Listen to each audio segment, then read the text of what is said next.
اعوذ باللہ من الشیطان الرجیم بسم اللہ الرحمن الرحیم الحمد للہ الذی نور قلوب العارفین بنور معرفتہ واثبت فؤاد انبیائہ واولیائہ بقصص الانبیاء والمرسلین وأكمل إيمان المسلمين والمؤمنين بولاية علي أمير المؤمنين عليه السلام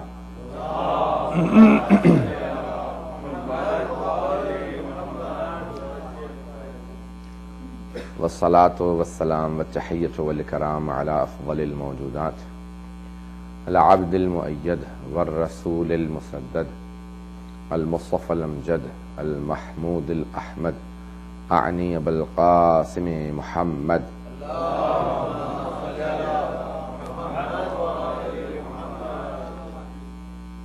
وعلى روحه ونفسه وسحره ووصيه سید الاتقیاء والاسفیاء مولا الموالی امام المتقین علی بن ابی طالب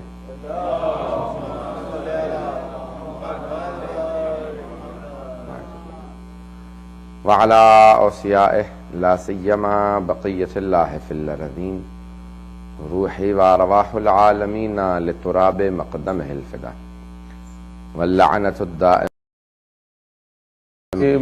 المضطر اذا دعا ويكشف السوء صلوات محمد وعجل فرج. زیارت وارثہ کے اس جملے کا میں نے انتخاب کیا تھا ان سلسلہ مجالس کے لیے. کل ہم اس پہ نہیں پیش کر سکے. انشاءاللہ تعالی آج سلسلے کی آخری مجلس ہے اور پھر انشاءاللہ تعالی بہرحال بعد میں مجالس دوسرے علماء سے ذاکرین سے خطبہ سے سنتے رہیں گے. میں انشاءاللہ کل صبح نکل جاؤں گا. اس میں مطالب پیش کرنا چاہتا ہوں اس کا تاکہ اختتام ہو سکے, کہیں ایک نتیجے تک پہنچائیں اس بحث کو جو ہم نے شروع کی زیارت وارثہ کے اس عنوان سے. زیارات کی بے انتہا اہمیت ہے. ہمارے اکثر فقہا مراجع ہر روز کوئی نہ کوئی زیارت ضرور پڑھتے ہیں. آقا بہجت اپنی پوری زندگی انہوں نے زیارت عاشورہ نہیں چھوڑی اور وہ صبح حرم میں جا کے, جب نجف میں تھے تو نجف میں, کربلا میں ہوتے تھے تو کربلا میں, مشہد میں ہوتے تھے تو حرم امام رضا علیہ السلام میں, اور قم میں ہمیشہ جناب معصومہ قم کے حرم میں صبح فجر کی نماز کی جماعت کے بعد آتے تھے اور پھر آ کے حرم میں باقاعدہ پوری زیارت کو پڑھتے تھے. زیارت زندگی میں کامیابیوں کے لیے سب سے جو اہم چیز ہے وہ ہے ائمہ علیہ السلام کی زیارت.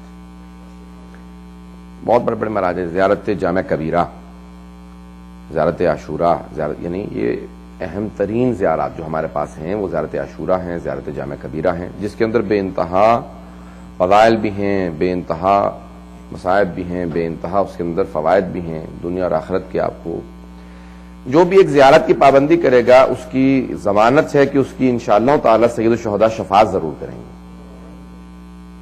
شفاعت تو سبھی کریں گے لیکن یعنی یہاں ضمانت ہے کہ قبر میں روز قیامت تو سبھی کی شفاعت ہو جا کے جو تاخیر سے پہنچیں گے وہ پھر ربط ان کے لیے نہ ٹوٹ جائے. جب دو بہت بڑے بڑے علماء تھے, دونوں نے مشکل ہو گیا, معلوم کیا انہوں نے کہا جی اس بستی کے اندر فلاں مومن غریب آدمی ہیں, ظاہراً کارپینٹر تھے, لوہار نہیں ظاہراً بڑا ہی تھے, ذہن میں ہوگا مجھے صرف جملہ پیش کرنا. پہنچے اور جانے کے بعد معلوم کیا کہ پہلے تو میں تمہیں تعزیت پیش کرنا چاہتا ہوں, فاتحہ پڑھنا چاہتا ہوں تمہارے زوجہ کے انتقال کا, پھر اس کے بعد میں مبارکباد پیش کرنا چاہتا ہوں کہ تمہارے زوجہ کی شفاعت ہو گئی ہے. سید الشہداء نے شفاعت کی. ہوگا تو زیارت کے لیے, وہ ہوگا تو زیارت کے لیے. معصوم فرماتے ہیں نہیں, ہر حالت میں ہماری زیارت کے لیے آتے رہو, جو جو چیزیں نہیں ہیں وہ خود بخود ہوتی چلی جائیں گی. بیمار آئے گا تو صحت مل جائے گی, غریب آئے گا تو دولت مل جائے گی. کہ جس حالت میں ہو سکے ہماری زیارت کے لیے آتے رہو. یہاں تک کہ بعض روایات میں ہے کہ متعدد کئی سال تک زیارت مت ترک کرو. جو زیارت کے لیے آتا رہے گا اس کا ایمان خود بخود قوی تر ہوتا چلا جائے گا, اس کے حالات بہتر ہوتے چلے جائیں گے. سید الشہداء کی زیارت کے فضائل کے اندر اٹھا کے دیکھیے چھٹے امام نے کتنی کامل زیارات, مفاتیح اور کتنے مقامات پہ سید ابن طاؤس نے, شیخ طوسی نے, بڑے بڑے علماء فقہا مراجعوں نے ایسے فضائل لکھے ہیں کہ سب سے بڑی فضیلت یہ ہے کہ صرف ایمان میں اضافہ نہیں ہوتا, انسان کے یقین میں اضافہ ہوتا ہے, توحید کے عقیدے پہ اضافہ ہوتا ہے, نبوت کے عقیدے پہ اضافہ ہوتا ہے, کیا امامت و ولایت کے عقیدے میں اضافہ ہوگا؟ کیا آخرت کے عقیدے میں اضافہ ہوگا؟ اعمال بہتر ہوں گے؟ اور پھر کیا کہ دنیاوی فوائد بھی ہیں، زندگی بڑھتی چلی جائے گی۔ عزاداری کے زیارات کے فوائد میں کہ اس کی زندگی طولانی ہوتی ہے جو زیارت پہ کثرت سے جاتا ہے، اس کے رزق میں اضافہ ہوتا ہے۔ سید الشہداء کبھی بھی کسی کا ادھار نہیں رکھتے، پتہ نہیں ہے نہیں ہے، ادھار نہیں رکھتے، کہ جو ان کی راہ میں خرچ کر دیا جاتا ہے، چاہے وہ عزاداری پہ ہو، چاہے ان کی زیارت کے اوپر ہو، وہ کئی گنا ہو کے پلٹتا ہے کہ تو نے میری زیارت کے لیے اہتمام کیا تھا، یہ میری طرف سے تیرے لیے ہے۔ کبھی ضائع نہیں ہوتا، کبھی مت سمجھے کہ میں اتنا پیسہ لگا چکا ہوں، کیا نہیں۔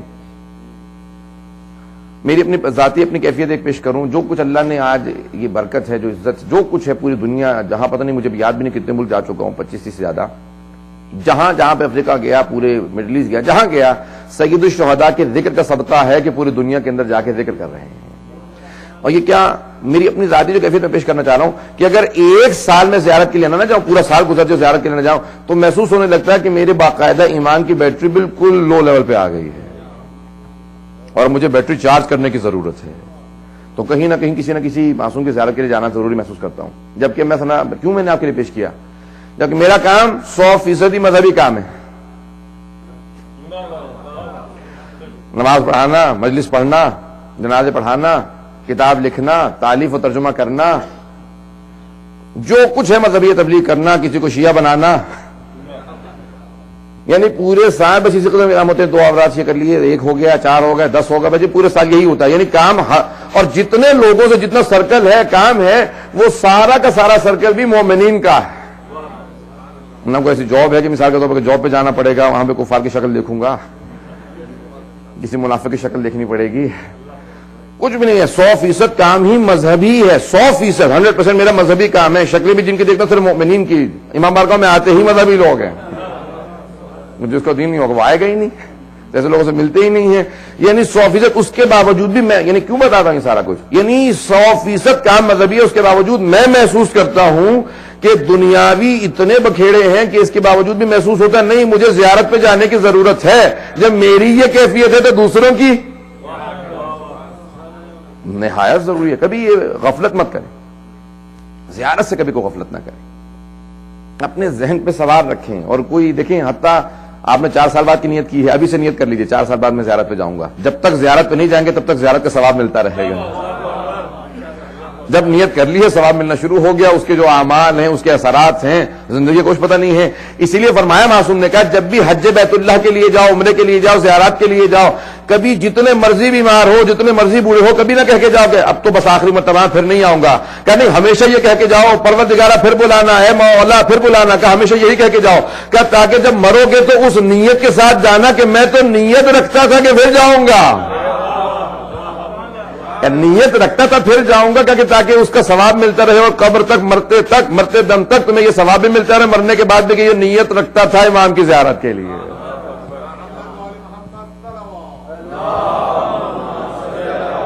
محمد محمد وعجل فرجہ۔ واضح ہو رہی ہے بات کہ زیارات کی بے انتہا فضائل ہیں، اور یہاں تک الفاظ ہیں کہ کبھی کوئی تنفر کا اظہار نہ کرے، معاذ اللہ میرا تو بڑا برا تجربہ گزرا، خدا نہ خواستہ تو یہ نہیں ملا، ہوٹل اچھا نہیں تھا، یہ نہیں تھا، کھانے کا تو ملا ہی نہیں، ہم کھانے کے لیے گئے ہیں۔ اور کچھ لوگوں کا پورا زور یہ ہوتا کہ آج یہ نہیں پکا ہوا، آج وہ نہیں پکا ہوا، بس یہ جن باتوں سے سخت کوفت ہوتی ہے۔ کبھی بھی وہاں پہ تنفر کا اظہار نہ کر کے آئیں، کہ ہمیشہ رغبت کا اظہار کر کے آؤ۔ پتہ نہیں میں بات واضح کر رہا ہوں کہ نہیں، یا کیونکہ قافلے والوں کے مہمان نہیں تھے، امام کے مہمان تھے، رغبت کا اظہار کر کے آؤ۔ کہا کہ اگر دیکھیں چوتھے امام کا جملہ بہت سخت، بہت ہی بڑا جملہ، بہت عظیم جملہ ہے، خدا اگر ہمیں سمجھنے کی توفیق دے دے، کہ مولا فرماتے ہیں کہا کہ ایک ضمانت دیتا ہوں کہ جو بھی میرے بابا کی یا ہم میں سے کسی کی زیارت کے لیے جائے اور اسے کوئی چیز تنگ کرے، چاہے موسم تنگ کرے، چاہے قافلہ تنگ کرے، چاہے کھانا پینا تنگ کرے، چاہے رہائش تنگ کرے، اگر کسی چیز سے تنگ ہو کے واپس آیا تو میں ضمانت دیتا ہوں کہ زیارت قبول ہے۔ پتہ نہیں بات آ رہی ہے نہیں، میں نے کہا کہ ہمیں توفیق ہو یہ سمجھ سکیں، کہ اگر تنگ ہو کے آئے، لوگ کہتے ہیں میں تو بڑا اچھا اس سے ہو کے آیا ہوں تو پھر ضمانت نہ، تب ضمانت نہیں ہے، کہ اگر تنگ ہو کے آئے ہو تو کیونکہ انہوں نے سختیاں اٹھائی ہیں، جو سختیاں اٹھا کے آیا اسے ضمانت ہے، اسے ضمانت ہے کہ اس کی زیارت قبول ہے۔ تو اس لیے ہمیشہ دعا کرنی چاہیے کہ کچھ نہ کچھ تھوڑی بہت تو سختی آئے، اور جتنی زیادہ ایمان کا درجہ بلند ہوگا اتنی سختیاں زیادہ آئیں گی. البلاء للولا، بلائیں جو ہیں، ٹریبولیشنز، امتحان، آزمائشیں، یہ اولیاء کے لیے ہیں. اور ہمارے الٹا تصور ہے، کہتے ہیں آج کل خدا اس پہ بڑے عذاب بھیج رہا. معاذ اللہ. ابتلا، کتاب الابتلا اٹھا کے دیکھیے اصول کافی کی، بہرحال اس کا تصور ہی بالکل مختلف ہے. میں وقت نہیں ہے اس کی باریکیوں میں نہیں جا سکتا. یہاں تک بس ایک حدیث کو پیش کر کے آگے بڑھ جاؤں گا. یہاں تک چھٹے امام فرماتے ہیں کہ اگر 40 دن تک مسلسل کوئی پریشانی نہ آئے، کوئی امتحان نہ آئے، کوئی بیماری، کوئی زکام، کوئی تھوڑا سا بخار، کوئی چوٹ، کچھ نہ آئے، مسلسل 40 دن گزر جائیں تو فوراً سجدے میں گر جاؤ کہ پروردگارا کیا تو نے اپنے بندوں کی فہرست سے نکال دیا؟ کہ پروردگارا کوئی آزمائش نہیں، کہا چھوٹا سا چاہے فلو ہو، چھوٹا سا بخار ہو، تھوڑی سی چوٹ لگ جائے گا، ہر 40 دن میں ایک آزمائش ضروری ہے ثابت کرنے کے لیے کہ تم مومن ہو، ابھی تک ایمان کے اوپر ہو. اللہ خود رو کہ پروردگارا کیا ہوا. بات واضح ہو رہی ہے. میں چاہ رہا ہوں کہ تاکہ ہمارے کانسیپٹ درست ہوں، ہمارے جو ہیں سختیوں کے لیے تیار ہوں. یہاں تک کہ جب کسی نے امیر المومنین سے کہا یا چھٹے امام سے کہا کہ مولا میں آپ کا چاہنے والا ہوں. مولا کتنے چاہنے والے ہو؟ بہت چاہتا ہوں. مولا نے کہا پھر بھی پتا چلے کتنے چاہتے ہو. کہا مولا بے انتہا چاہتا ہوں، جان دے سکتا ہوں. مولا نے کہا پھر زرہ بختر پہن لو. زرہ بختر سمجھتے نا، آرمر پہن لو. زرہ بختر وہ آرمر. کہا کہ مولا کہیں جہاد پہ بھیج رہے ہیں آپ؟ کہ نہیں، یہ وہ والا زرہ بختر نہیں ہے، وہ والا نہیں، بلکہ زرہ بختر پہن لو، آرمر پہن لو، بلاؤں کے لیے، مصیبتوں کے لیے تیار ہو جاؤ. اگر ہمیں چاہتے ہو تو آزمائشیں بے انتہا آئیں گی. اگر آزمائشیں نہ آئیں تو پھر تعجب کرو کہ آزمائشیں کیوں نہیں آ رہی ہیں. محبت کا تقاضا یہ ہے کہ آزمائشیں آئیں. اہل بیت کی محبت کا تقاضا ہے. اب زیارات آپ کو تصور کیا دیتی ہیں؟ اسی لیے ہے نا ہر روز زیارت کوئی نہ کوئی پڑھے، نہیں تو کم از کم ہفتے میں ایک مرتبہ شب جمعہ چاہے آئے نہ آئے امام بارگاہ زیارت ایک ضرور پڑھ لیں. اور مختصر ترین زیارت ہے زیارت وارثہ، یہ میرا عنوان. مختصر چھوٹی سی زیارت ہے اور مکمل زیارت ہے سید الشہداء کی. مکمل زیارت ہے کہ شب جمعہ میں کم از کم ایک مرتبہ سید الشہداء کی زیارت ضرور پڑھ لو. ایک مرتبہ ہر ہفتے. پروردگارا یہ ہر ہفتے زیارت پڑھنے کی کیا ضرورت ہے؟ کہ سال بہت دور ہے، سال میں ایک مرتبہ محرم آتا ہے، مہینہ بہت دور ہے، کم از کم ہفتے میں ایک مرتبہ ضرور کربلا کو یاد کرنا تاکہ ایمان باقی رہ سکے، اگر قوت باقی رہے، وابستگی باقی رہے کربلا سے. تصور کیا آپ نے کس حد تک اہم ہے زیارات. جو جملہ میں نے انتخاب کیا اس کی میں تھوڑی سی وضاحت تشریح کرنا چاہوں گا. صلاۃ علی محمد و آل محمد پہ.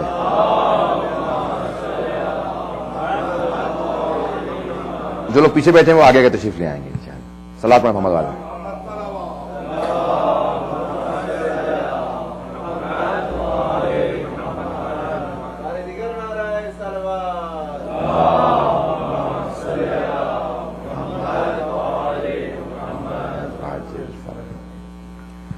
تو آپ نے غور کیا زیارات کی بے انتہا اہمیت. میں نے کہا نا کہ بڑے بڑے فقہا وہ کہتے ہیں کہ ہماری زندگی مکمل ہی نہیں ہوتی، کوئی توفیق نصیب نہیں ہوتی جب تک کہ زیارت کی پابندی نہ کر لیں. اور میں علماء کہتے تھے کہ انسان کبھی بھی اعلیٰ مقام پہ پہنچ ہی نہیں سکتا جب تک کہ زیارت کی پابندی نہ کرے، پابندی سے زیارت نہ پڑے. نماز شب اور زیارت دو چیزوں کے لیے بے انتہا تاکید کرتے تھے بڑے بڑے اساتذہ علماء فقہا. وہ کہتے تھے نہیں، جب تک زیارت کی پابندی نہیں کرو گے، ہر روز زیارت نہیں پڑھو گے، سمجھ لو محروم ہو ہر چیز سے. ہر چیز ملتی ہی ہے زیارت سے. صرف ایک ہمارے ایک دوست ہیں، انہوں نے کہا میں نے 125 قوم کے مجتہدین اور فقہا سے جا کے سوال کیا، آقا ایک عمل بتائیے جو آپ پابندی سے کرتے ہیں. تو اس میں شیخ محمد علی عراقی کے علاوہ کا سب نے کہا کہ ہم ہر روز زیارت عاشورہ پڑھتے ہیں. 125. تو میں نے فوراً سوال کیا، میں نے کہا شیخ محمد علی عراقی جو 107 سال کے ان کا انتقال ہوا تھا، میں نے کہا ان کا کیا عمل تھا؟ کہا وہ صبح میں زیارت عاشورہ پڑھتے تھے، سونے سے پہلے زیارت جامعہ کبیرہ.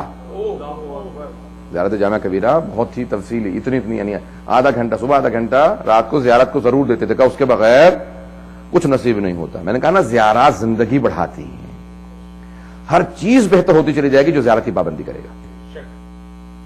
پابندی اپنی زندگی میں اپنے آپ کو معمول رکھے. روز نہیں پڑھ سکتے، شب جمعہ میں کوئی کبھی بھی زیارت نہ چھوڑے.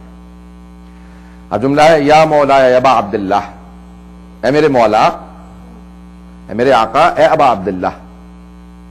میں وضاحت کر چکا اس جملے کی، اس کے بعد والے جملے کی میں وضاحت کرنا چاہتا ہوں. سب کے ذہنوں میں ہے انشاءاللہ تعالی، سب ساتھ ساتھ تو ہیں ابھی تک. یا ابا عبداللہ، عبد کون ہے، بندہ کون ہوتا ہے؟ یہاں پہ ایک طرف واقع تاکہ آگے میں بات بڑھا دوں.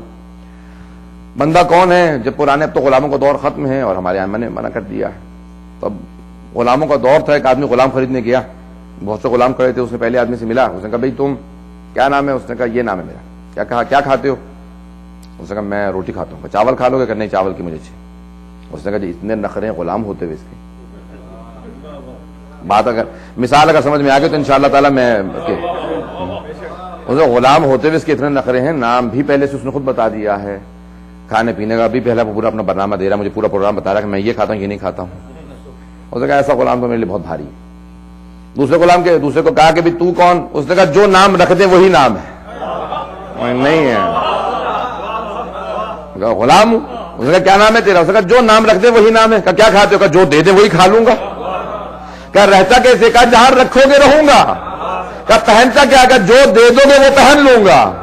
اس نے کہا یہ حقیقت غلام ہے. دیکھیں بندگی کے تقاضے ہیں. بندہ اپنی شرائط نہیں بتاتا، شرائط کو مانتا ہے. بندگی کی شرائط. اب جب سید الشہداء کی زیارت کے لیے جاتے ہیں نا، اور امام علیہ السلام کی زیارت، خصوصاً ان دونوں کے لیے ایک زیارت کا لفظ ہے کہ عبدوں کا وابن عبدے کا وابن امتک. آپ کا غلام آپ کی زیارت کے لیے آیا ہے. میں غلام ہوں، میرا باپ آپ کا غلام ہے، میری ماں آپ کی کنیز ہے. وہ آیا ہے جس کے ماں باپ بھی غلاموں کا کنیز ہے. تو اب اپنی شرائط کیسی، انہی کی ساری شرائط مانو. امام کو اپنا مزاج نہیں بتایا جاتا، ان کا مزاج اپنایا جاتا ہے. اگر بات واضح ہو رہی ہو. اب بندگی کے تقاضے ہیں کہ کیسے کیسے غلام ہیں. کہ جب جناب قمبر غلام ہے نا امیر المومنین کے، تو جناب قمبر جب امیر المومنین کے ساتھ ہیں ہمیشہ، اور بے انتہا عاشق تھے امیر المومنین کے، کیونکہ وہ دیکھ رہے تھے مجھ سے جو غلام ہوتا ہے گھر میں رہتا ہے، جو گھر میں رہ رہا ہو. میں کہوں گا آزاد سے بہتر تو یہ غلام ہی تھا. کتنے آزاد لوگوں سے، ایک تو مولا کا غلام، اور غلامی کی وجہ سے گھر نصیب. پتہ نہیں ہے نہیں ہے، گھر نصیب ہوا تھا، مولا کی بیوی کے ہاتھ کی روٹیاں کھا، سب کچھ.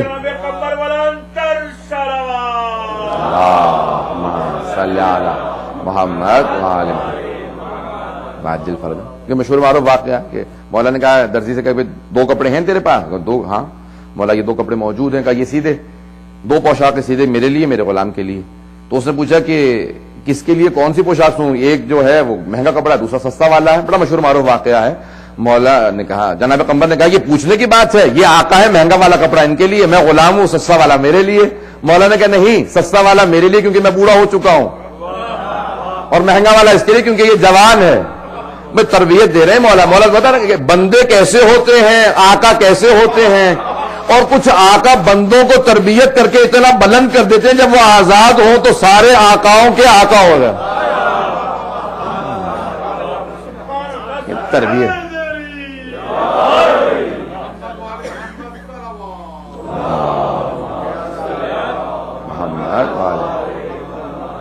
دل فرض. بندگی کے تقاضے ہوتے ہیں. کوئی سوال نہ کرے. اب اگر آپ بندے ہیں تو پھر سوال نہ کرے. بعد میں کے لیے آپ تیار ہوں، مولا کہتے ہیں یہ یہاں پہ ایسا کام ایسے ہونا چاہیے، یہ سوال نہ کریں یہ کیوں ایسے کیوں نہیں. پھر جیسے کہا بس ویسا ہونا چاہیے جیسا مولا نے کہا ہے. تقاضا بندگی کا یہی ہے، غلام ہونے کا یہی تقاضا کہ جیسا وہ کہہ دے ویسا کرے گا انسان. سوال نہیں کرے گا کہ یہ یوں ہوگا اس طرح سے ہوگا. مشورہ دینے والا بندہ نہیں ہوتا. نہیں میں واضح کر رہا ہوں. اور زبردستی کے مشورے انہیں چاہیے بھی نہیں ہوتے.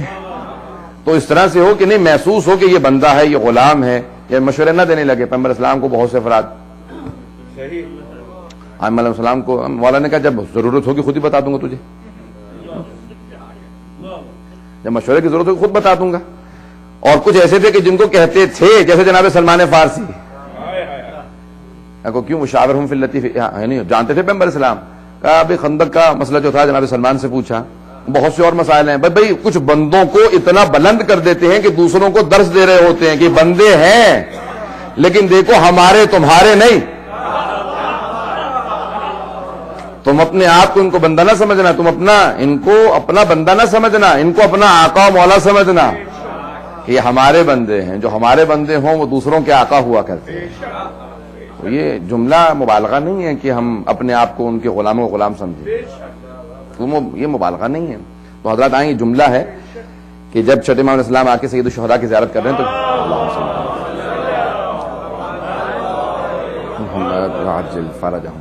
جب زیارت کر رہے ہیں تو کہتے ہیں کہ اشہد انک کنت نورا فی الاسلاب الشامخہ والارحام مطہرہ لم تنجسک الجاہلیۃ بانجاسہا ولم تلبسک المطلحمات ثیابہا. بہت بڑے جملے ہیں، بہت عظیم جملے ہیں. اب میں اس کے ساتھ ترجمہ کروں گا، تھوڑی بہت تشریح کروں گا، اس کا وقت ختم ہو چکا ہوگا. اب یہ جس کا میں اس پہ بہرحال اب وہ ہمارے ہیوسٹن کے مومنین تھے، ان کے ہمیں خمسہ پورا پڑھ چکا ہوں، 5 مجالس 7 مجالس پڑھ چکا ہوں، 8 مجالس بھی، کہ یہ اتنا تفصیل طلب جملہ ہے کہ مولا اس کے اندر واقع اماموں سے کہا جاتا ہے جو سمندر کو کوزے میں بند کر دے، اسی لیے ان کے کلام کو نہج البلاغہ کہا جاتا ہے. بہت بلندی ہے، ایک چھوٹا سا جملہ ہے لیکن اس میں بہت کچھ ہے. آئیں ذرا میں پیش کرنا چاہتا ہوں کہ مولا کیا فرما رہے ہیں. یہاں فرماتے ہیں اشہد انک، اشہد ان کنت، یعنی آپ خود سے کہہ رہے ہیں میں گواہی دیتا ہوں کہ کنت نورا فی الاسلاب الشامخہ، کہ آپ کا نور پاک صلبوں سے پاک رحموں میں منتقل ہوتا رہا. یہ لفظ مطہرہ سب کچھ سمجھا رہا ہے. لفظ مطہرہ یہ پاک، یہ سب کچھ سمجھا رہا ہے، منتقل کر رہا بات کو کہ لم تنجسک الجاہلیۃ بانجاسہا. مولا میں گواہی دیتا ہوں کہ اشہد انک کنت نورا فی الاسلاب الشامخہ. اسلاب الشامخہ، شامخہ کیا ہے؟ بہرحال پاک صلبوں سے پاک. شامخہ یعنی جو چمکنے والی چیز ہو، جو ہر جگہ واضح ہو. کہا کہ آپ کا نور پاک صلبوں سے. مولا اس جملے کے لیے نہج البلاغہ میں فرماتے ہیں کہ جہاں جناب آدم سے بہترین، جہاں پہ بھی پیغمبر السلام کا شجرہ 200 میں تقسیم ہوا تو جو بہترین اجداد تھے، جو بہترین سب سے باتقوی، سب سے اشرف انصاب تھے، کہا کہ وہ رسول خدا کے شجرے میں آئے ہیں. پتہ نہیں توجہ ہے یا نہیں ہے. کہ جو سب سے پاک و پاکیزہ ہستیاں تھیں علم تقوی میں، جو سب سے پاک اور اچھے تھے، وہ اللہ نے رسول خدا کے شجرے کے اندر رکھے، ان افراد کو رکھا ہے. یہ کون کون سے نبی، کن کا کیا مقام ہے، یہاں تک کہ پاک صلبوں سے پاک رحموں میں منتقل ہوتا رہا. کہا کہ اللہ نے کہا کہ جو سب سے بہترین بیویاں ہوں گی ان کا انتخاب کروں گا. پتہ نہیں توجہ ہے یا نہیں ہے. جو سب سے پاک و پاکیزہ باتقوی بیویاں ہوں گی ان کا انتخاب کروں گا، کیونکہ انہوں نے ان 12 اور 14 کے انوار کو. بھائی ظرف کا جب انسان انتخاب کرتا ہے نا تو جتنا قیمتی شے، جتنی قیمتی شے ہوگی اتنا ہی قیمتی ظرف رکھے گا. ظرف اتنا ہی قیمتی ہوگا. مثال کے طور پہ اگر کوئی عام سی سادہ سی چیز ہے، پلاسٹک کا بیگ لوں گا اس میں رکھ کے لے جاؤں گا، لیکن اگر ایک مرتبہ ہیرا ہے، اگر کوئی انمول موتی ہے تو اس کے لیے مخمل کا باقاعدہ ایک باکس بنے گا، سونے کی تاریں لگی ہوئی ہوں گی، تو وہ ظرف بہترین قیمتی ہوگا کیونکہ اس میں ہیرا رکھنا ہے. اللہ سبحانہ و تعالیٰ نے کہا کہ ائمہ کا نور ہے، ائمہ کا نور ہے. اب ظرف کو اتنا پاک و پاکیزہ ہونا چاہیے کہ کہلا سکے یہ امام کی ماں ہے، یہ امام کی دادی ہے. توجہ ہے.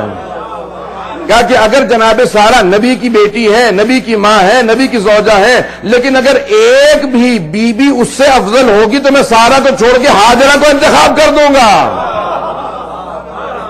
میں کہوں گا کہ نہیں، افریقہ سے ایک ہاجرہ آئے گی کیونکہ اس کا زہد و تقوی زیادہ ہے، اس کی پاکیزگی زیادہ، ان کا مقام علم شہامت زیادہ ہے. کہا کہ کیوں؟ کیونکہ یہ دادی بنے گی جناب ختمی مرتبت کی، امیر المومنین کی، ائمہ ادھا کی.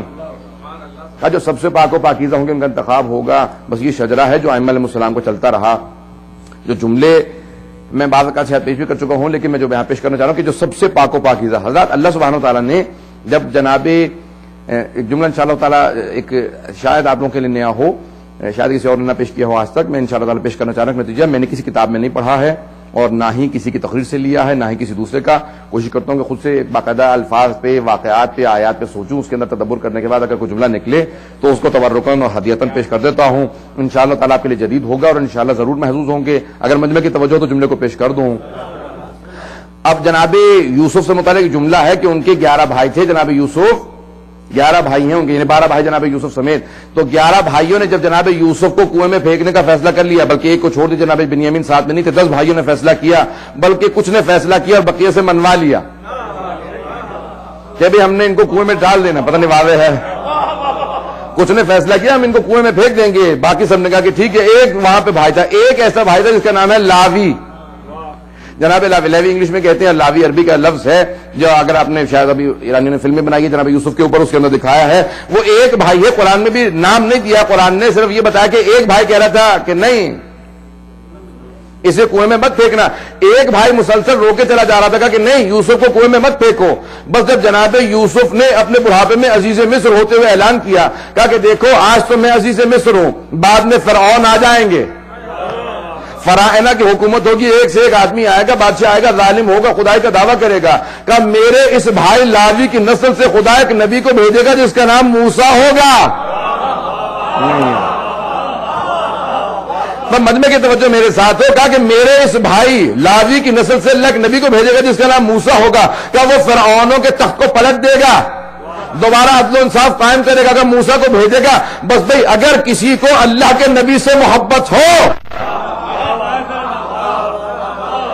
اگر کسی کو اللہ کے نبی سے محبت ہو تو اللہ کہتا ہے کہ دیکھو میں نبوت اس کی نسل میں منتقل کر دیتا ہوں. تو جناب لاوی نے جناب یوسف کو محبت دی. اللہ نے کہا اے لاوی تو نے یوسف کو محبت دی, وہ میرا نبی تھا, جا میں نے یوسف کے بجائے تیری نسل میں نبوت منتقل کر دی. اے ابو طالب تو نے میرے حبیب سے محبت کی, میں نے امامت تیری نسل میں منتقل.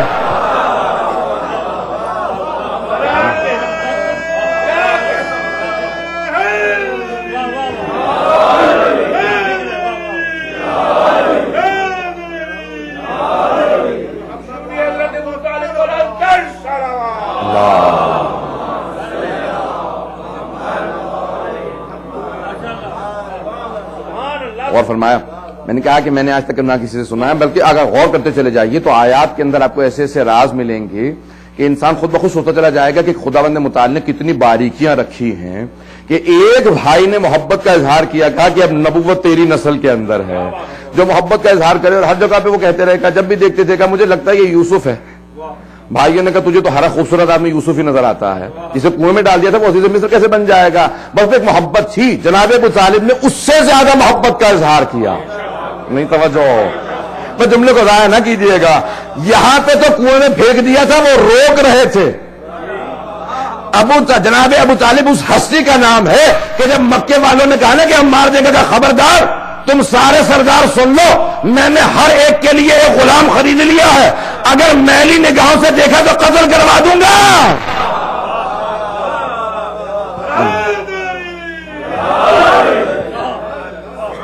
جب یہ صنادید عرب جمع ہوئے نا سارے کے سارے, کہا کہ ابو طالب تمہیں پہلے بھی وارننگ دے چکے ہیں, خبردار یہ تمہارے بھتیجے جو ہیں وہ تو نام دیا کرتے تھے, میں جسارت نہیں کرنا چاہتا کہ روک دو, یہ ہمارے خداؤں کو برا نہ کہے.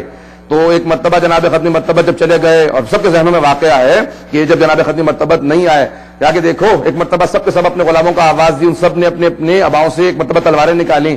کہا کہ یہ سارے میں نے افراد کھڑے کر رکھے ہیں اور میں نے حکم دے رکھا ہے کہ جیسے اشارہ کروں سب کے سر قلم کر دینا, سب کو قتل کر دینا. کہا اگر میرا بھتیجا نہ ملا تو یاد رکھو کوئی سردار بچے گا نہیں. جس چچا کو اتنی محبت ہو, وہاں جناب یوسف کے بھائی نے بہت روکا, جب پھینک دیا روتے ہوئے گھر آ گئے, لیکن چھوڑ دیا کنویں میں. جناب ابو طالب اس ہستی کا نام ہے, کہا میں سب کی جانیں لے لوں گا, محمد کو میں کمپرومائز نہیں کرنے کا. میں جناب ختمی مرتبت کی ذات پہ کوئی کمپرومائز نہیں کروں گا.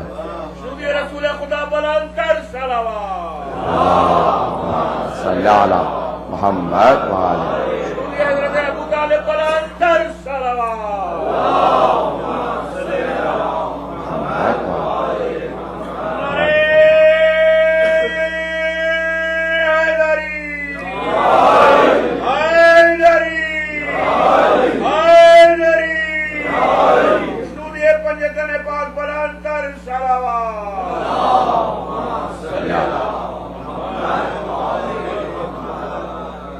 یہ ہستیاں بہت بلند ہستیاں کا خبردار میں کسی کے اوپر.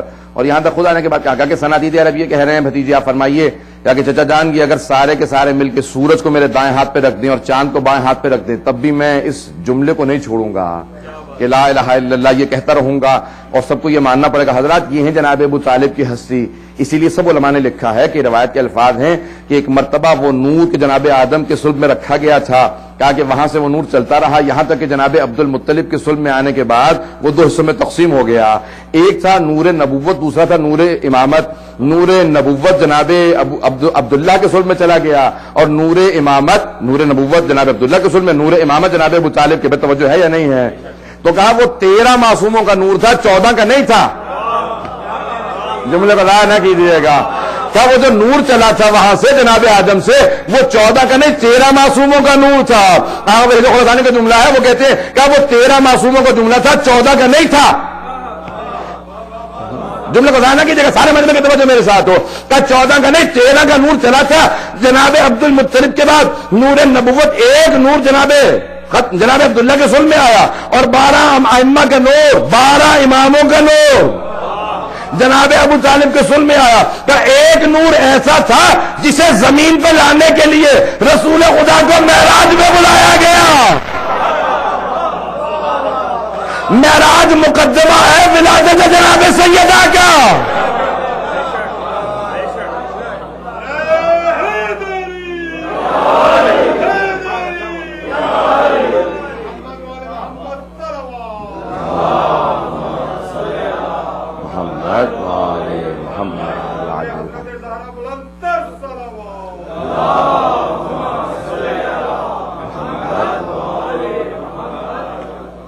تو کہ وہاں سے وہ نور چلا تھا، اور وہ 13 معصومین کا تھا، یہاں تک کہ مقدمہ ہے جناب سیدہ کی ولادت کا۔ معراج مقدمہ ہے۔ اور ایک مرتبہ جب گئے بھی ہیں، بہشت میں گئے، کہ ہم بہشت کا نظارہ کریں، تو خود جناب ختمی مرتبہ نے کہا، میں نے کہا کہ یہ 14 محل تو پہلے سے موجود ہے بہشت کے اندر، میرا محل ہے ساتھ میں مومن کا ادھر جناب سیدہ سلام علیہ کا، لیکن ایک مرتبہ سوال کیا، کہا کہ اے جبرائیل یہ میرے محل کے ساتھ کس کا؟ موتیوں کا۔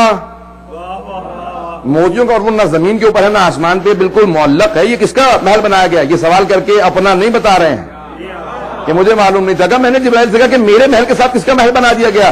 کہا یا رسول اللہ کہ جناب خدیجہ کا محل بنایا گیا۔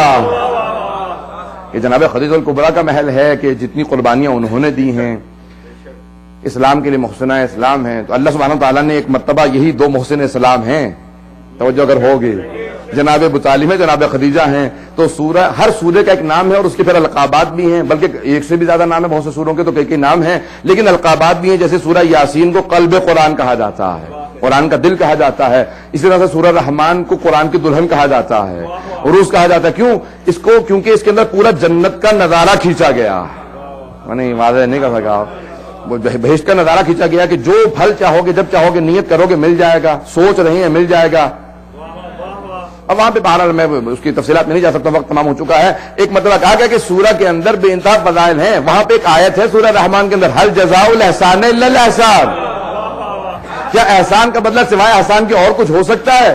فبأي آلاء ربكما تكذبان، ہے جنوں انسانوں، تو اپنے رب کی کس کس نعمت کو جھٹلاؤ گے؟ کیا احسان کا بدلہ، نیکی کا بدلہ، حسن اخلاق کا بدلہ سوائے احسان کے اور کچھ ہو سکتا ہے؟ اب ایک مرتبہ خداوند متعالی آواز دے گا کہ دیکھو محسن اسلام 2 ہیں، ایک ہے جناب ابو طالب، دوسرے ہیں جناب خدیجہ۔ پاک سلموں کو ذہن میں رکھیے گا، پاک رحموں کو ذہن میں رکھیے گا۔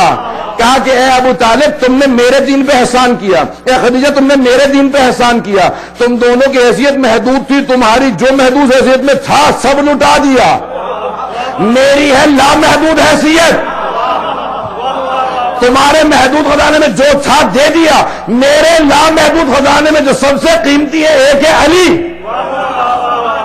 دوسرے ہے فاطمہ۔ هل جزاء الاحسان الا الاحسان، اس کے بعد جملہ کا کہ مرج البحرین یلتقیان بینہما برزخ لا یبغیان، کہ ابو طالب میں علی تمہیں دے دوں گا، اے خدیجہ فاطمہ میں تمہیں دے دوں گا۔ یہ مرج البحرین یلتقیان بینہما برزخ، ایک رسول خدا کو رکھوں گا تاکہ نہ علی کی حقیقت حسب و نہ فاطمہ کی، یخرج منہما اللؤلؤ والمرجان۔ نہیں توجہ، ان سے 2 گنا قدر موتی حاصل ہوں گے، ایک سبز ہوگا دوسرا سرخ ہوگا، جو سبز ہوگا وہ حسن ہوگا، جو سرخ ہوگا وہ حسین ہوگا۔ فبأي آلاء ربكما تكذبان،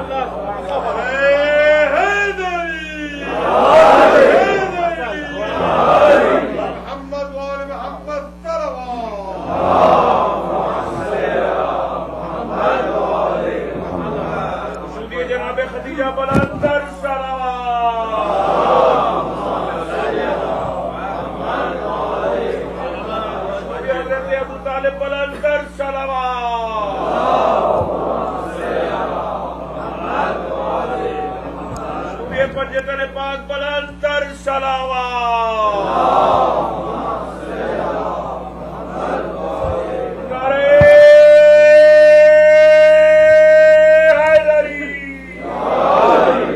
غور فرمایا آپ نے کہ اللہ سبحانہ و تعالیٰ نے کس طرح سے پورا یہ نظام ہے کہ پاک صلبوں سے پاک رحمہ میں منتقل ہونے کا.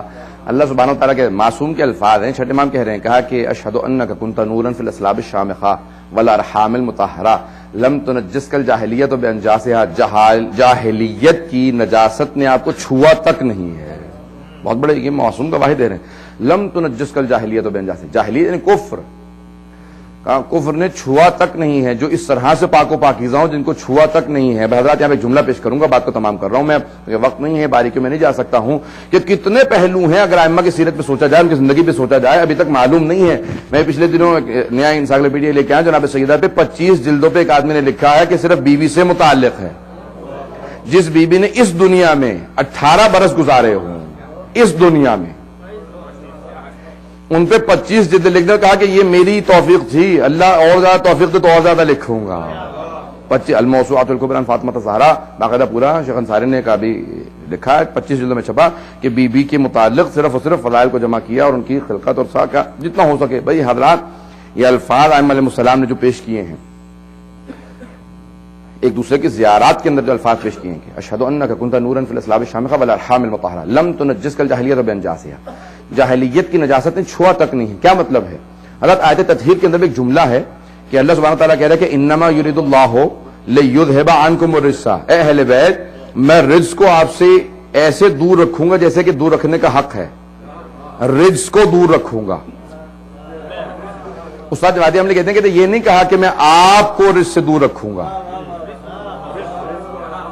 نہیں واضح کر سکا, اور میں واضح نہیں کر سکا اس بات کو. اگر سب کو سمجھ میں آ گیا ہوتا ہے تو پھر انشاءاللہ تعالی ریئیکشن کچھ اور ہوگا.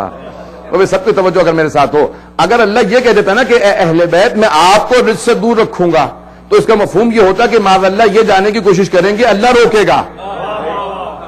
لیکن اللہ نے کہا کہ اے اہل بیت میں رزق کو آپ سے دور رکھوں گا. جب رزق آنے کی کوشش کرے گا تو میں روک لوں گا. تو اب اگر کوئی اہل بیت کے پاس نہ آئے, وہ خود ہی اپنے آپ کو رزق بتا رہا ہے. جو رزق سے اسے لانے کی ضرورت نہیں ہے. اللہ کہہ رہا کہ میں رزق کو آنے ہی نہیں دوں گا. اہل بیت میں رزق کو آپ کے پاس نہیں آنے دوں گا. اہل بیت علیہ السلام پاک ہیں. لم تنجسک الجاہلیت بانجاسہا, جہاں پہ چھو کے نہ گزرے. کہا کہ یہ کسی طرح کا کوئی بھی برائی, کوئی آلائش چھو نہیں سکتی. ولم تلبس کا مطلب ثیابہا, اور اپنے لباس کو آپ پہ کبھی پہنایا ہی نہیں ہے. یہ دیکھیے بڑا پیارا انداز کنایا ہے. عربی زبان کے اندر علم بلاغہ جب پڑھایا جاتا ہے حوزے کے اندر, تو اس میں کہتے ہیں کہ الکنایۃ ابلغ من التصریح. علم بلاغت میں ہے الکنایۃ ابلغ من التصریح, اشارے کنائے میں بات کہنا صراحتاً کہنے سے زیادہ بلیغ ہے. الکنایۃ ابلغ من التصریح, صراحتاً کہہ دیا, کہ اشارے میں کہا, جو سمجھنا ہے وہ جو اس کی باریکیاں ہیں. اب یہاں پہ کتنے دیکھیں استعارے جس کو کہا جاتا ہے, استعارہ بھی کہتے ہیں, عربی کا لفظ ہے, یہ بھی دوبارہ اردو میں استعمال ہوتا ہے بے انتہا. یہ جو اشارے ہیں اور استعارے ہیں, یہ جتنے عربی کے اندر استعمال ہوتے ہیں شاید کسی زبان میں ہوں. اور ائمہ علیہ السلام نے کتنے ہی استعارے استعمال کیے ہیں تاکہ جو پہنچنے والے ہیں پہنچ بھی جائیں, اور جو بے معرفت ہیں وہ وہیں رہیں. تو دیکھیں کہ شیعہ نے حیدر کر رہا ہے, پہنچ رہے ہیں انشاءاللہ تعالیٰ, پہنچ جائیے گا. تو کتنی باریکیاں ہیں کہ ائمہ علیہ السلام نے کن باریکیوں کے ذریعے سے تعارف بھی کروا دیا ہے اور بتا بھی دیا کہ وہ کون ہیں. اور سمجھنے والے جو ہیں وہ سمجھ بھی جاتے ہیں, اور جو نہیں سمجھنے والے ہیں تو وہ تو واضحات کو بھی نہیں دیکھ پاتے ہیں. جن کو اگر سورج بھی دکھا دیا جائے, وہ ایک آدمی نے کہا کہ بھائی کوا جو ہے وہ سفید ہوتا ہے. اس نے کہا بھائی میں تمہیں 100 دکھا دیتا ہوں, کالا ہوتا ہے. اس نے کہا جب میں مانوں گا تو کالا ہوگا, مانوں گا ہی نہیں تو سفید ہی رہے گا. پتہ نہیں بات آدھی ہوئی نہیں, یعنی ضد ہے ایک آدمی کو. اس نے کہا جب میں مانوں گا تو کالا ہوگا نا, میں مانوں گا ہی نہیں تو کالا کیسے ہوگا, سفید رہے گا. 100 کے بجائے تم نے 1 لاکھ دکھا دو مجھے. پتہ نہیں واضح ہوئی بات یا نہیں ہوئی ہے. کہ جتنے استعارے ائمہ علیہ السلام نے کتنے پیارے انداز سے ایک چیز کو واضح کیا ہے. ان کی زیارات کے اندر ایسے جملے ہیں کہ انسان کا پتہ چلا جائے گا, خود بخود اس کے لیے چیزیں واضح ہوتی چلی جائیں گی. اور خود بخود دریچے کھلتے چلے جائیں گے، معرفت کے نئے نئے سمندر کھلتے چلے جائیں گے کہ ہر سمندر کو دیکھنے کے بعد اسے احساس ہوگا کہ میں اس کو پار نہیں کر سکتا ہوں۔ اسی لیے جناب سلمان نے، جب جناب ابو ذر سب سے سچے صحابی نہیں ہے، جناب سلمان سے دونوں سے متعلق ہے کہ جب کہا نا، جب دیکھا امیر المومنین بیٹھے ہوئے ہیں، کسی آدمی نے کہا کہ وہ کون ہے؟ کہا وہ تو وہ ہے اور وہ ہے۔ کہا وہ ان کو میں نہیں جانتا۔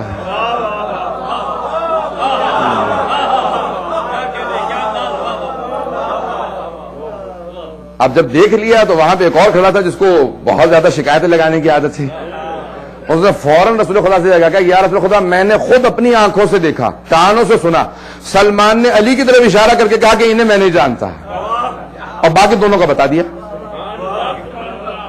کہ اسے بھی جانتا ہوں، بڑے اچھے طرح سے جانتا ہوں، اور اسے بھی جانتا ہوں، ان کو نہیں جانتا۔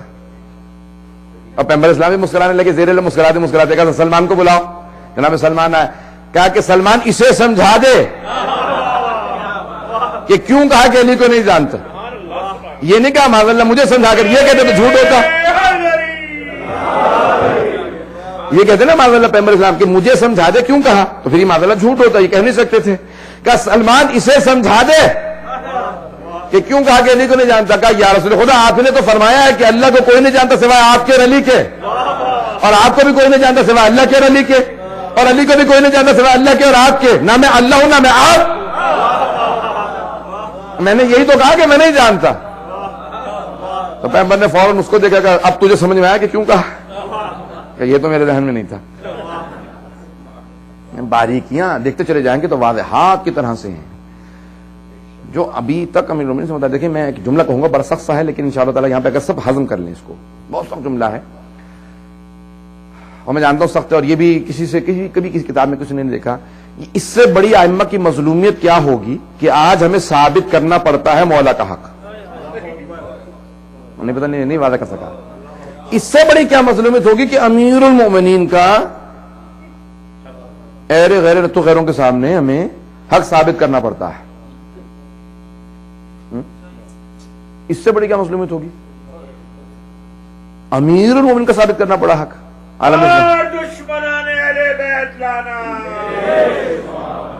مجلس ختم ہو چکی ہے، میں آخری جملے کی طرف آ رہا ہوں۔ یعنی ائمہ علیہ السلام کے لیے، امیر المومنین کے لیے کتنی یعنی جن سے کوئی تقابل نہیں۔ آج مثال کے طور پہ کوئی بہت امیر المومنین 12 امام السلام کے مقابلے میں کوئی آئے گئے کہ نہیں ان کا امامت حق بنتا ہے،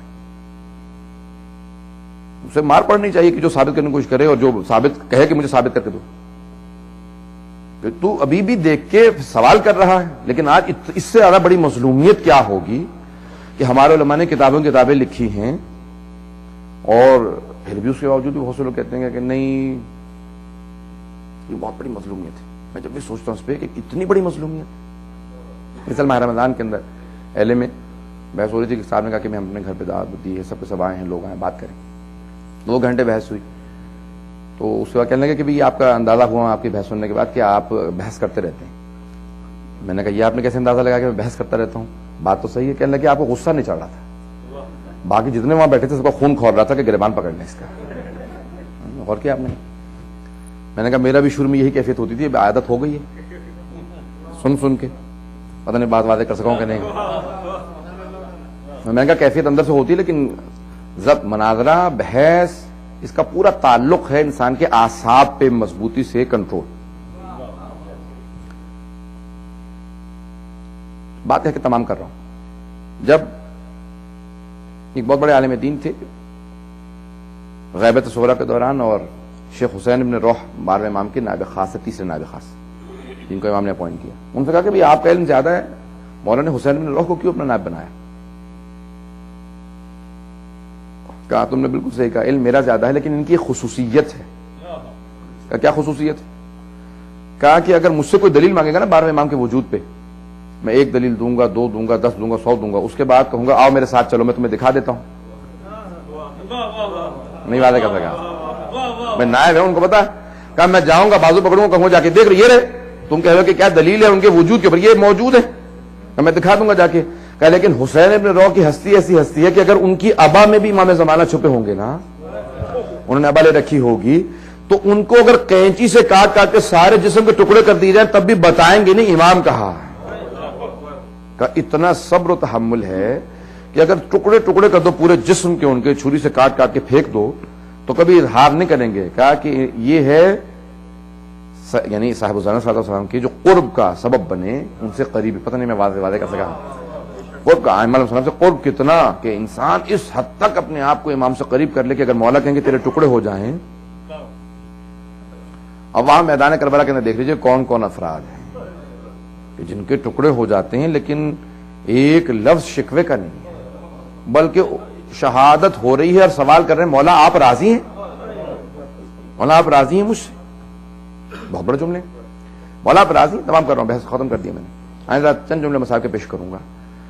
مولا کے چاہنے والوں کے اندر زیارت وارثہ ہو یا اور زیارات ہوں, زیارات کو جب آپ پڑھیں گے آپ کو احساس ہوگا کہ انہی کے اندر ایک زیارت ناحیہ بھی ہے جس میں 12ویں امام علیہ السلام نے سب شہداء کے نام لیے ہیں اور شہداء کو گنا ہے اور ان سب پہ سلام بھیجا ہے, اور یہاں تک کا مثال کے طور پہ ہر ایک کا نام لیا اور پھر کہا کہ ان کے قاتل کا نام لے کے قاتل پہ لعنت بھیجی ہے, اور پھر ان کے اوپر امام نے سلام کیا ہے اور کہا کہ طفل الرضیع ایک دودھ شیر خوار بچے کا, ایک دودھ پیتے بچے کے حرملۃ ابن کاہل الاسدی امام کا جو جملہ ہے کہ ان کے قاتل پہ لعنت ہو جس کا نام تھا حرملۃ ابن کاہل اسدی, جس نے تیر مارا جناب علی اصغر کے. دیکھیے 12ویں امام ایک ایک کا نام شہید کا, بہرحال تھوڑی سی زحمت دوں گا آپ کو.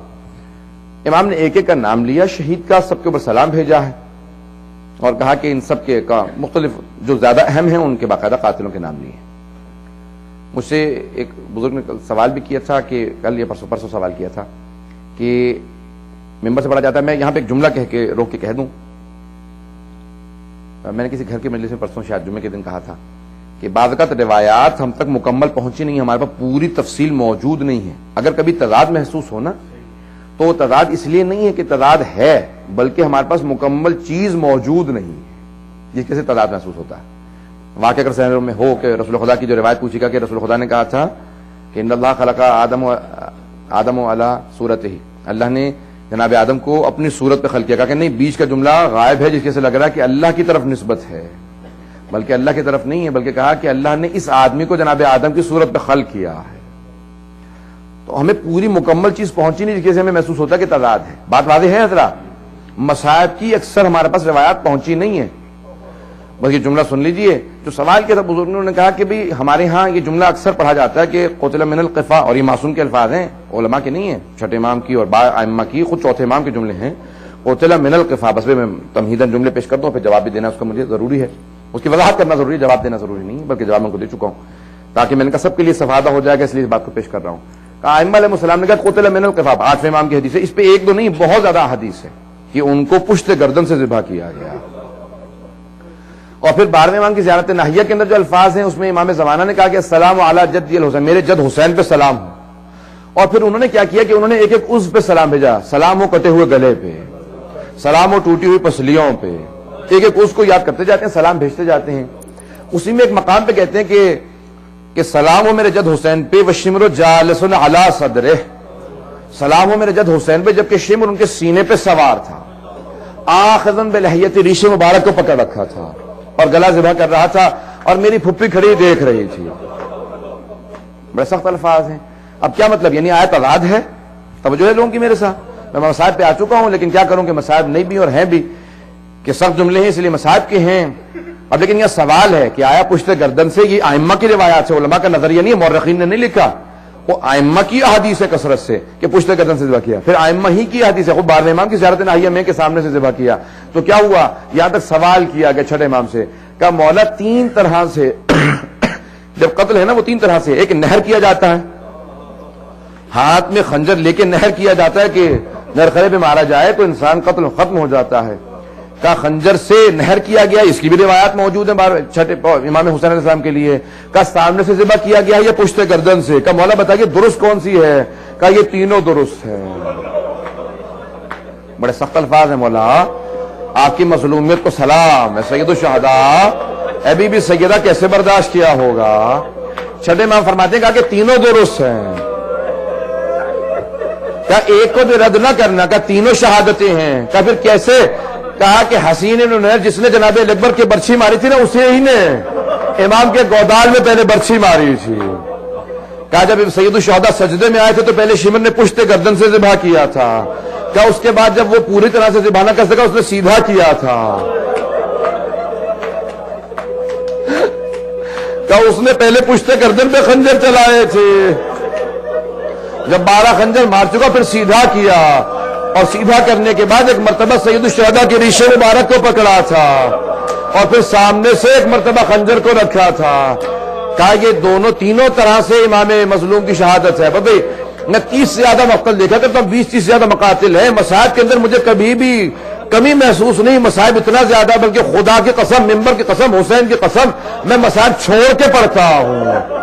اتنی سخت روایات ہے، برداشت نہیں کر رہے، بہت سے لوگ بزرگ برداشت نہیں کر رہے ہیں یہاں پہ، اتنی سخت روایات ہے، اگر پڑھ جائے تو لوگ مر جائیں، ایسی سخت روایات ہیں۔ میں یہاں پہ جملے پڑھوں گا آپ کے سامنے، میں دیکھے کہ جملے کو پیش کرنا چاہتا ہوں۔ کیا روایت کے الفاظ ہے، جب شمر نے سر سے امامے کو اتارا اور پشتے گردن پہ خنجر چلنے لگے تو ایک مرتبہ عبداللہ ابن حسن، امام حسن مجتبیٰ کا ایک 11.5 برس کا بچہ باہر نکلا، دونوں ہاتھ اپنے خنجر کے نیچے رکھے، تو ملعون رک جا، میرے چچا کو خنجر سے نہ مار۔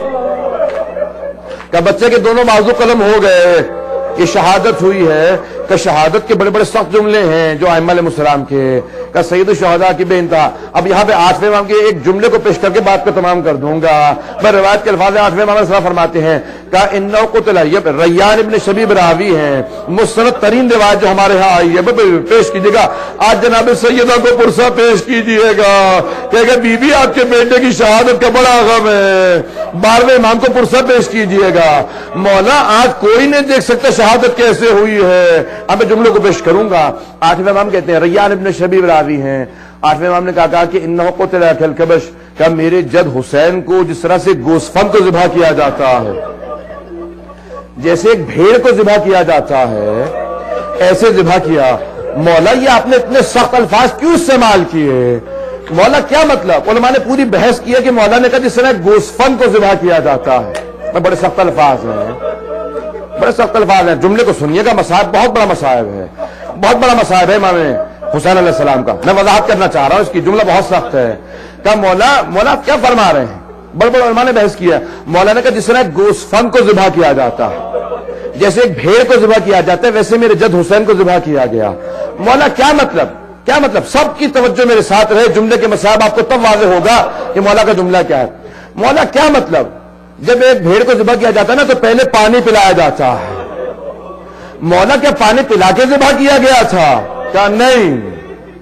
بھئی جملوں کو کیسے واضح کروں گا؟ کیا پانی پلا کے ذبح نہیں کیا گیا؟ مولا جب ایک گوسفند کو ذبح کیا جاتا ہے نا تو ہاتھ پاؤں باندھ دیے جاتے ہیں، کیا ایسے ذبح کیا؟ کہا نہیں، ہاتھوں پاؤں کو نہیں باندھا گیا تھا۔ پھر تیسرا جملہ سنیے گا، مولا جب ایک بھیڑ کو ذبح کیا جاتا ہے نا تو دوسری بھیڑوں سے چھپا دیا جاتا ہے، کیا سید الشہداء کو چھپا کے ذبح کیا گیا تھا؟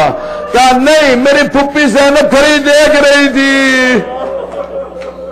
مولا پھر کیا مطلب ہے کہ جس طرح سے ایک بھیڑ کو ذبح کیا جاتا ہے اس طرح ذبح کیا؟ کہ جب ایک بھیڑ کو ذبح کیا جاتا ہے نا تو کوئی روکنے والا نہیں ہوتا، کوئی نہیں کہتا رک جاؤ مت ذبح کرنا، کوئی روکنے والا نہیں ہوتا کہ اس طرح حسین کو ذبح کیا، کوئی روکنے والا نہیں تھا، بلکہ روک کر جلدی حسین کو مار دو۔ اجرکم اللہ، کہ جلدی ذبح کر دو۔ ایک مرتبہ جناب زینب کبریٰ خیمے سے باہر نکل آئیں، اب ایک مرتبہ دونوں ہاتھ، جملے سنیے گا بس، میں شہادت کو نہیں پڑھنا چاہ رہا اس طرح سے۔ روایت کے الفاظ ہیں کہ جناب زینب کبریٰ کبھی تیز نہیں چلا کرتی تھی، کبھی تیز نہیں چلا کرتی تھی۔ کہا جاتا ہے کہ جب کوئی تیز چلنے لگے نا اس کا مطلب ہے بہت زیادہ پریشان ہے، بہت زیادہ کوئی پریشان ہو نا تو تیز چلتا ہے، اور اگر زیادہ پریشان ہو نا تو عرب مستورات اپنے ہاتھ اٹھا کے سر پہ رکھ لیتی تھی، اپنے ہاتھ اٹھا کے سر پہ رکھ لیتی تھی۔ کہ جناب زینب کبریٰ دونوں ہاتھ سر پہ رکھ کے تیز تیز چلتی ہوئی خیمے سے باہر نکل رہی تھی۔ پھر خود ہی فرماتی ہیں کہ میں نے دیکھا چاروں طرف سے لوگ تیر مار رہے ہیں، چاروں طرف سے تیر آ رہے، ایک آدمی بیچ میں کھڑا ہے، جسے تیر نہیں ملتا وہ نیزہ مار رہا تھا، جس کو نیزہ نہیں مل رہا وہ تلوار سے وار کر رہا تھا، جسے تلوار نہیں ملی وہ پتھر مار رہا تھا کہ سر سے لے کے پاؤں تک لہو لہان تھے، مجھ سے رہا نہ گیا۔ میں نے فوراً سوال کیا انت اخی، میں نے سوال کیا، وہ جو آدمی بیچ میں کھڑا تھا، میں نے سوال کیا انت اخی، کیا تو ہی میرا ماجایا حسین ہے؟ اب امام حسین سے برداشت نہ ہوا، ایک مرتبہ اشارہ کیا ہاتھ سے، پورے جسم میں تیر سے اشارہ کیا، یا زینب ارجعی الی الخیام، زینب خیمے میں واپس چلی جا، ابھی جب شمر زبا گرے گا برداشت نہیں کرے گی۔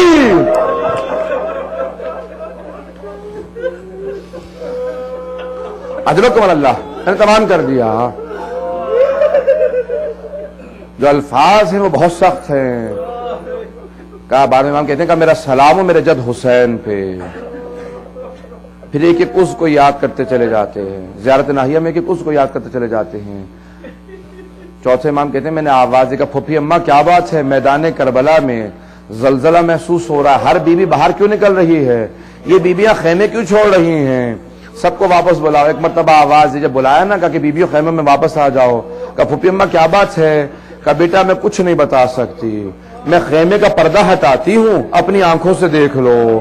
ایک مرتبہ جناب زینب نے پردہ ہٹایا، امام سجاد نے نہ جانے کیا دیکھا، اپنے مقام پہ کھڑے ہو گئے، اشارہ کر کے کہا السلام علیکہ یا ابا عبداللہ، اے ابو عبداللہ حسین آپ پہ سلام ہو۔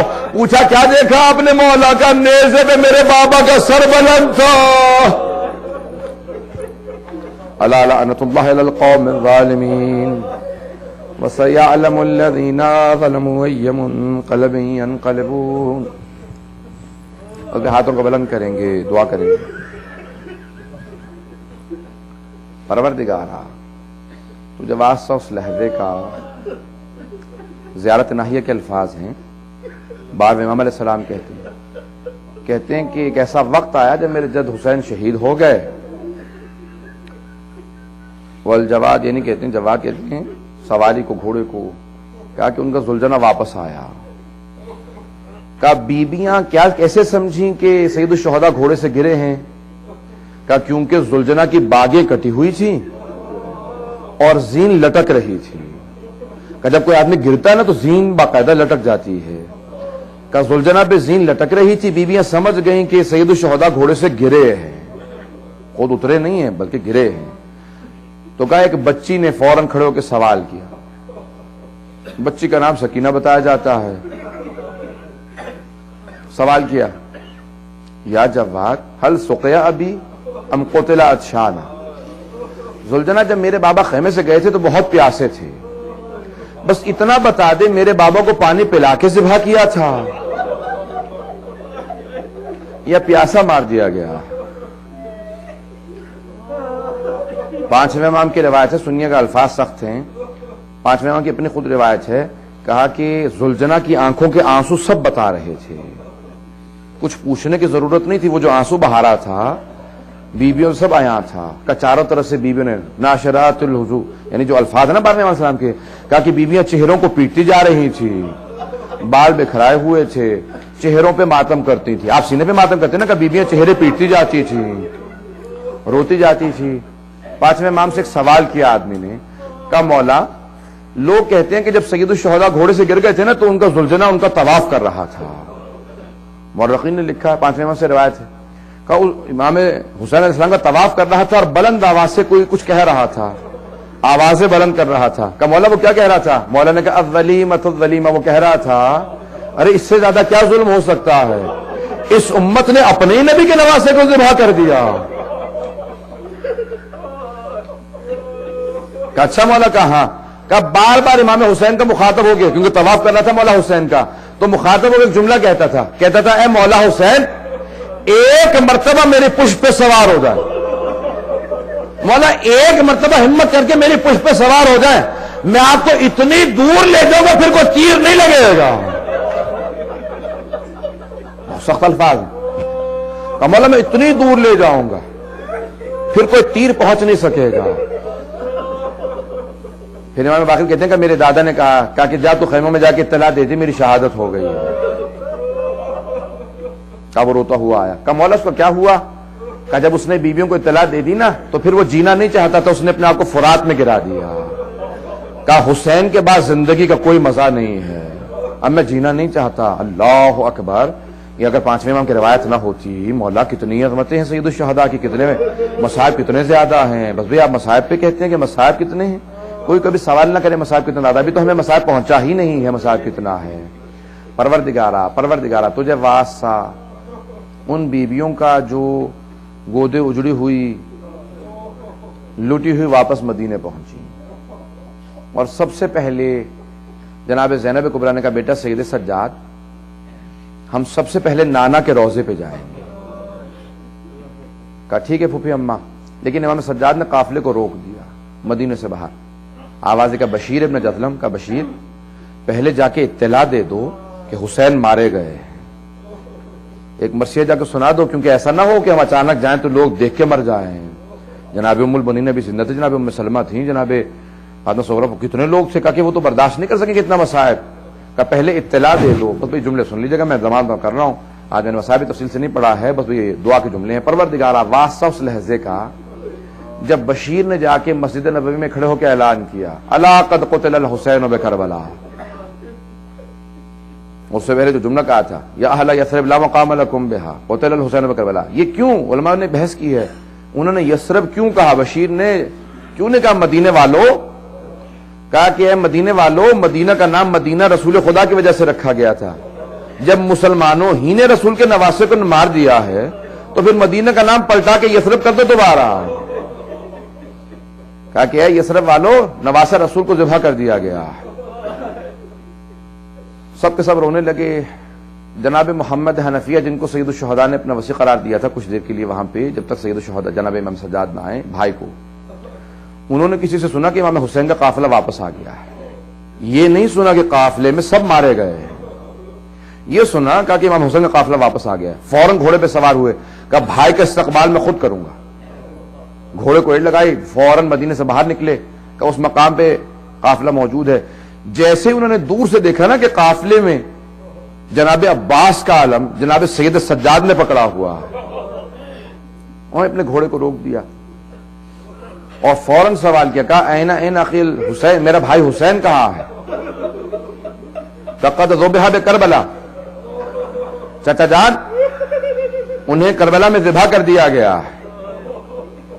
جملہ کہا کہ اتنا سب کچھ ہو گیا، میرا بھیا عباس کہاں تھا؟ کہ قد قتل بکربلا، کہ سب مارے گئے ہیں، کہ اور کچھ نہ بتانا مجھے، اب میں اور کچھ سوال نہیں کروں گا، بس اتنا بتا دو علی اور بطول کی بیٹیوں کا کیا ہوا؟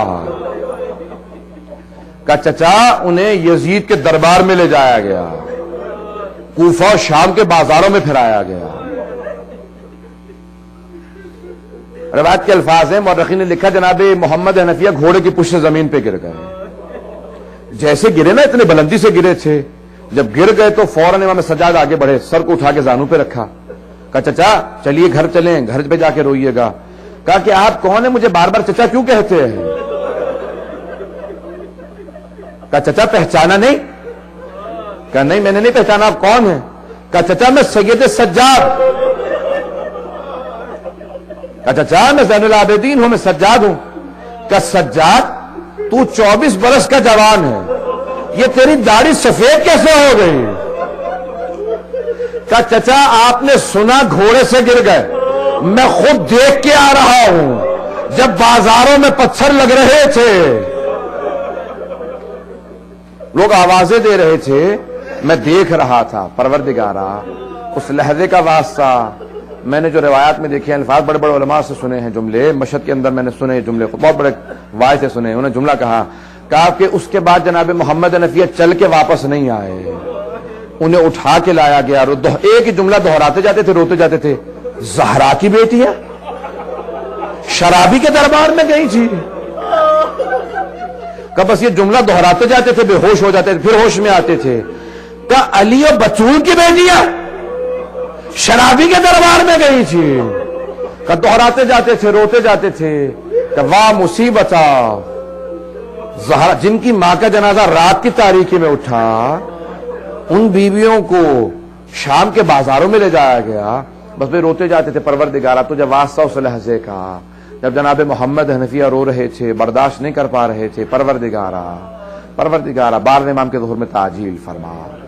امام زمانہ کہتے ہیں میرے شیعوں سے کہہ دینا کہ جب بھی میرے ظہور کی دعا مانگے میری پھوپھی زینب کا واسطہ دے، خدا اس واسطے کا بھی رد نہیں کرتا، میری پھوپھی کی چادر کا واسطہ رد نہیں کرتا، پروردگارا تجھے واسطہ دیتے ہیں چادر جناب زینب کا، امام زمانہ کو دیکھنا نصیب فرما، ہمارے گنہگار آنکھوں کو امام زمانہ کی زیارت نصیب فرما، پروردگارا پوری دنیا سے دشمنان اہل بیت کو نیست و نابود فرما، طالبان کو غارت فرما، پروردگارا مومنین کی حفاظت فرما، زائرین سید الشہداء کی حفاظت فرما، عزاداری کی حفاظت فرما، پروردگارا ہمارے مقامات مقدسہ کی حفاظت فرما، کربلا کی حفاظت فرما، پروردگارا بہت سے افراد زیارات پہ گئے ہوئے سفر میں ان کو سفر میں کامیاب فرما، پروردگارا پاکستان میں، بحرین میں، افغانستان میں، عراق میں سب کی حفاظت فرما، پروردگارا تجھے واسطہ اپنے تجدال کا ہم سب کو ایمان پہ موت عنایت فرما، ہم سب کی عاقبت بخیر فرما، پروردگارا ہمارا روز قیامت سید الشہداء کے عزاداروں کے اندر حساب کتاب ہو، پروردگارا زندگی میں امام حسین کی زیارت عاشورہ کا جملہ ہے، پروردگارا زندگی میں امام حسین کی زیارت نصیب فرما، آخرت میں امام حسین کی شفاعت نصیب فرما، ربنا تقبل منا انك انت السميع العليم بحق محمد وآلہ الطیبین الطاہرین المعصومین۔ ماتم حسین یا حسین۔